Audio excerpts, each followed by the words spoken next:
Om Swastiastu. Assalamualaikum warahmatullahi wabarakatuh. Shalom nama budaya, salam sejahtera bagi kita semua. Perkenalkan, kami tim kontra peserta debat penegakan hukum pemilu dari Universitas Dwi Jendra Denpasar, Bali. Kami akan menyampaikan gagasan serta pokok pikiran terkait Bawaslu berwenang menangani pelanggaran pemilu pasca penetapan hasil pemilu secara nasional dalam perspektif kewenangan dan keadilan. Saya Mary Astuti sebagai pembicara pertama. Dan saya Robertus Tamama, pembicara kedua. Saya Wayan Widana, pembicara ketiga.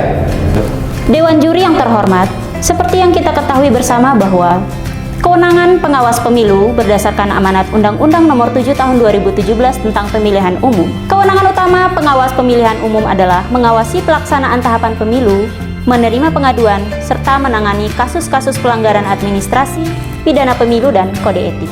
Dewan juri yang terhormat, pasal 454 Undang-Undang Nomor 7 Tahun 2017 sudah sangat jelas dan eksplisit menyebutkan bahwa Bawaslu masih diberikan keluasan untuk menangani pelanggaran pemilu pasca penetapan hasil pemilu secara nasional.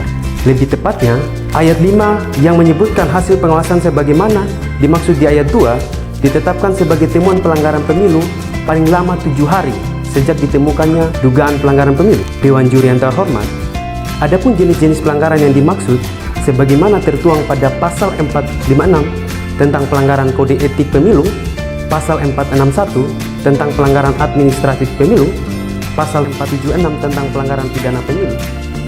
Dewan juri yang terhormat, sebagaimana yang telah disampaikan di awal, bahwa Bawaslu masih berwenang dalam menangani pelanggaran pemilu pasca penetapan pemilu secara nasional.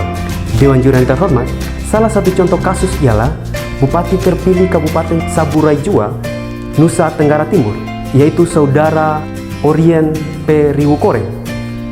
Ia disebut masih bersatu sebagai warga negara Amerika Serikat setelah ditetapkannya sebagai pemenang Pilkada serentak tahun 2020. Namun pada akhirnya Bawaslu melayangkan surat kepada Menteri Dalam Negeri agar tidak melantik Saudara Orien P. Riwukore sebagai bupati karena tidak memenuhi syarat menjadi calon bupati sebagaimana tercantum dalam Peraturan Komisi Pemilihan Umum PKPU Nomor 1 Tahun 2020. Disebutkan bahwa syarat utama menjadi kepala daerah baik gubernur, bupati, maupun wali kota adalah warga negara Indonesia. Kewenangan Bawaslu menangani laporan dugaan pelanggaran pemilu pasca penetapan hasil pemilu nasional juga sejalan dengan teori kewenangan dan teori keadilan. Pertama, teori kewenangan atribusi, yakni kewenangan yang diberikan oleh pembuat undang-undang pada suatu organ pemerintahan ataupun organ negara. Jadi di sini pembentuk undang-undang sudah sangat jelas dan tegas memberikan kewenangan kepada Bawaslu untuk menangani setiap laporan dugaan pelanggaran pemilu pada setiap tahapan, termasuk tahapan penetapan hasil nasional yang merupakan tahapan yang tidak terpisahkan dari setiap tahapan pemilu. Kedua, teori keadilan menurut John Rawls. Menurut teori ini, keadilan merupakan kesetaraan dalam ketidaksetaraan, yang artinya terdapat kebebasan dan hak politik dasar yang sama bagi setiap manusia tanpa memandang kelebihan dan kekurangannya. Dalam hal ini, hak politik tidak boleh dikurangi atau dikompensasikan dengan hal-hal lain.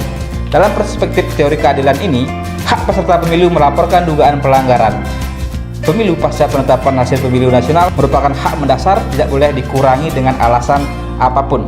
Hak itu juga merupakan bagian hak konstitusional yang sudah diatur dalam pasal 27 ayat 1 Undang-Undang Dasar 1945 yang berbunyi, segala warga negara bersama kedudukannya dalam hukum dan pemerintahan serta wajib menjunjung tinggi hukum dan pemerintahan tanpa ada kecualinya.